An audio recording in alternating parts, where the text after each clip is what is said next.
Selamat hari Minggu, Ibu Bapak, Saudara-saudariku yang dikasihi Tuhan Yesus Kristus. Marilah kita mempersiapkan hati dan pikiran kita untuk menyambut firman Tuhan sebagaimana khotbah minggu kedua setelah Epifanias pada minggu ini tanggal 17 Januari 2021. Kita akan diawali dengan saat teduh di tempat kita masing-masing. Saat teduh dimulai.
Damai sejahtera Allah yang melampaui segala akal, itulah yang memelihara hati dan pikiranmu di dalam Kristus Yesus Tuhan kita. Amin. Ibu Bapak, Saudara-saudariku yang dikasihi Tuhan Yesus Kristus, sebagai firman Tuhan pada minggu ini yang menyapa kita semua dari kitab Yohanes pasal yang pertama ayat 43 sampai 51. Marilah kita dengarkan. Pada keesokan harinya, Yesus memutuskan untuk berangkat ke Galilea. Ia bertemu dengan Filipus dan berkata kepadanya, "Ikutlah aku." Filipus itu berasal dari Betsaida, kota Andreas dan Petrus. Filipus bertemu dengan Natanael dan berkata kepadanya, "Kami telah menemukan Dia yang disebut oleh Musa dalam kitab Taurat dan oleh para nabi, yaitu Yesus anak Yusuf dari Nazaret." Kata Natanael kepadanya, "Mungkinkah sesuatu yang baik datang dari Nazaret?" Kata Filipus kepadanya, "Mari dan lihatlah." Yesus melihat Natanael datang kepadanya lalu berkata tentang dia, "Lihatlah, inilah seorang Israel sejati. Tidak ada kepalsuan di dalamnya." Kata Natanael kepadanya, "Bagaimana engkau mengenal aku?" Jawab Yesus kepadanya, "Sebelum Filipus memanggil engkau, aku telah melihat engkau di bawah pohon ara." Kata Natanael kepadanya, "Rabi, engkau anak Allah, engkau raja orang Israel." Yesus menjawab katanya, "Karena aku berkata kepadamu, aku melihat engkau di bawah pohon ara, maka engkau percaya?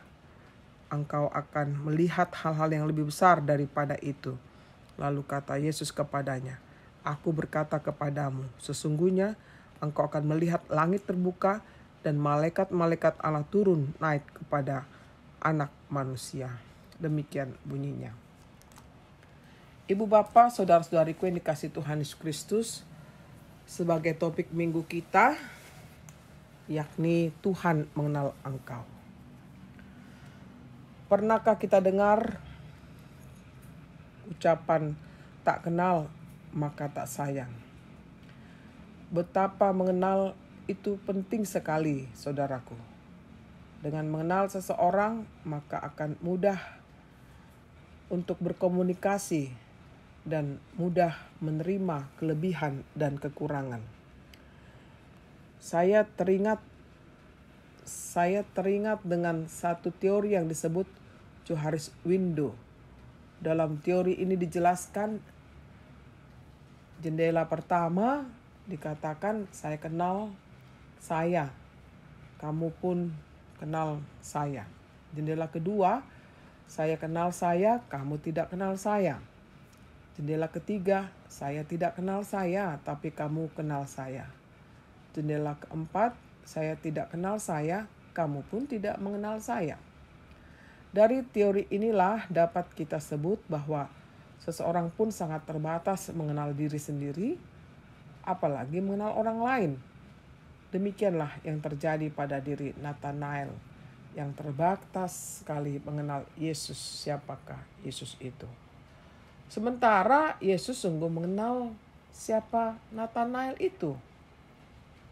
Saudara-saudariku yang dikasihi Tuhan Yesus Kristus, dalam nats khotbah minggu ini adalah dalam rangka proses pemilihan murid-murid Yesus yang dimulai dari Andreas dan Petrus. Kemudian Yesus berangkat ke Galilea dan bertemu dengan Filipus, lalu Yesus mengajaknya untuk mengikutnya. Setelah itu Filipus bertemu dengan Nathanael, menceritakan tentang Yesus sebagai putra Yusuf dan berasal dari Nazaret. Namun saudaraku, Filipus mendapat tantangan dari Nathanael dengan mengatakan, mungkinkah sesuatu yang baik datang dari Nazaret? Dari respon Nathanael ini disebabkan dia ragu sekali oleh sebab status Yesus, tempat tinggal, keluarga yang dipandang rendah dan tidak terhormat. Saudara-saudariku yang dikasihi Tuhan Yesus Kristus, bukankah respon Nathanael ini sebelum berjumpa dengan Yesus merupakan respon yang mengandalkan pola pemikiran yang sangat pragmatis, mengenal seseorang hanya dari sudut lahiriah saja atau fisiknya, apa yang telah dimiliki, apa pekerjaannya, dan lain sebagainya. Itu berarti belum sempurna pengenalannya, karena belum langsung ada perjumpaan. Oleh karena itu pentingnya perjumpaan itu sendiri, saudaraku. Saudara-saudariku yang dikasihi Tuhan Yesus Kristus, perjumpaan itu terjadi yakni antara Nathanael dan Yesus melalui Filipus.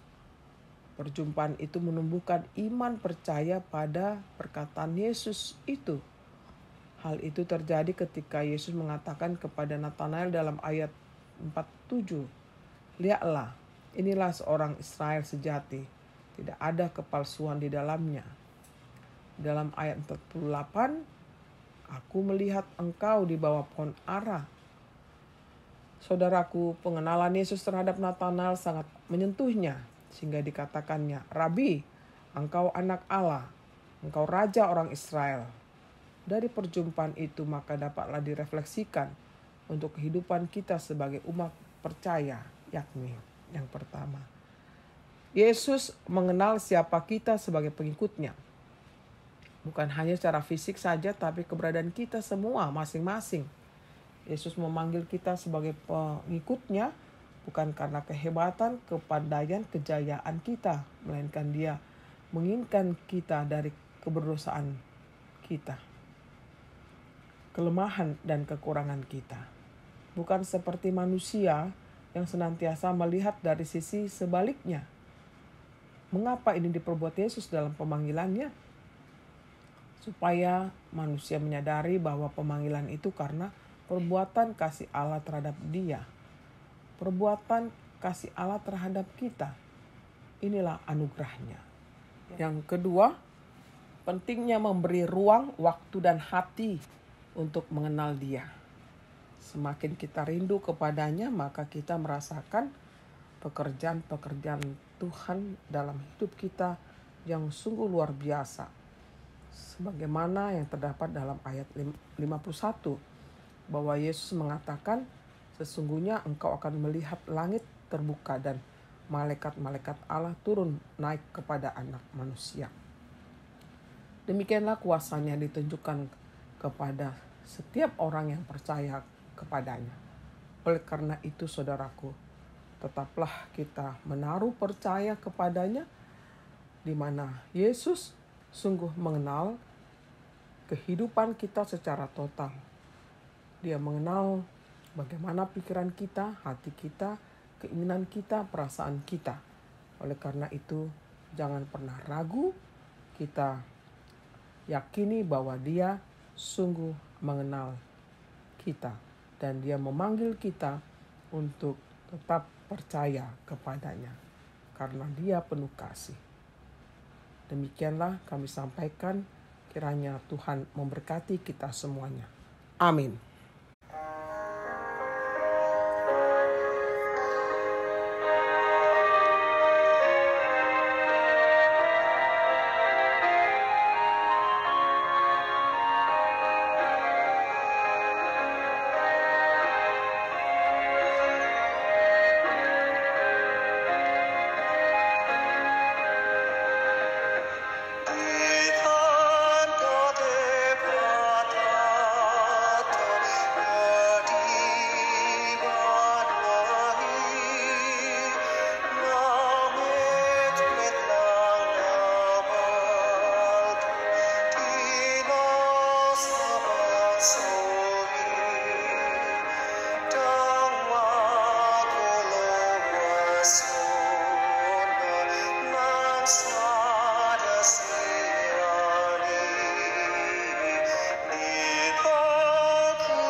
Marilah kita berdoa. Kami sungguh bersyukur kepadamu ya Tuhan, di mana kami sudah mendengarkan firman-Mu. Engkau sungguh mengenal kami, orang-orang yang percaya kepadamu. Siapakah kami ini Tuhan? Adalah kami orang yang berdosa, yang penuh dengan kelemahan, kekurangan. Tapi Tuhan mau pakai kami untuk memberitakan firman-Mu. Tuhan, inilah kami semuanya. Engkaulah yang memperlengkapi kami untuk menjalankan misi-Mu Tuhan di tengah-tengah dunia ini. Kami sangat sadar Tuhan, seringkali kami tidak mampu mengenal Engkau, tapi Engkau sungguh mengenal isi hati kami. Oleh karena itu Tuhan, berkenanlah Engkau memberkati kami dan layakkan kami untuk menjadi pemberita-pemberita firman-Mu di mana kami berada dan apapun profesi kami. Kami serahkan padamu Tuhan kehidupan kami dalam seminggu ini. Kiranya Engkau berkenan memberkati kami semuanya dan menghibur semua saudara-saudara kami yang terkena bencana alam, yang terkena akibat jatuhnya pesawat Sriwijaya, yang terkena banjir. Tuhanlah yang menghibur mereka, yang memberikan kekuatan sehingga mereka mampu menghadapi kenyataan di depan mereka. Kami berdoa buat juga pasien COVID-19, Engkau kuatkan mereka dan sembuhkan melalui tim medis yang melakukan pertolongan kepada mereka masing-masing. Demikian juga hadirnya vaksin di negara kami ini, kiranya itu menjadi penolong bagi kami agar semakin mengurangi pandemi COVID-19 ini. Bahkan semakin tidak ada lagi di tengah dunia ini. Kami serahkan permohonan kami ini di dalam Yesus Kristus Tuhan kami. Amin. Terimalah berkat Tuhan. Tuhan memberkati engkau dan melindungi engkau. Tuhan menyinari engkau dengan wajah-Nya dan memberi engkau kasih karunia. Tuhan menghadapkan wajah-Nya kepadamu dan memberi engkau damai sejahtera. Amin.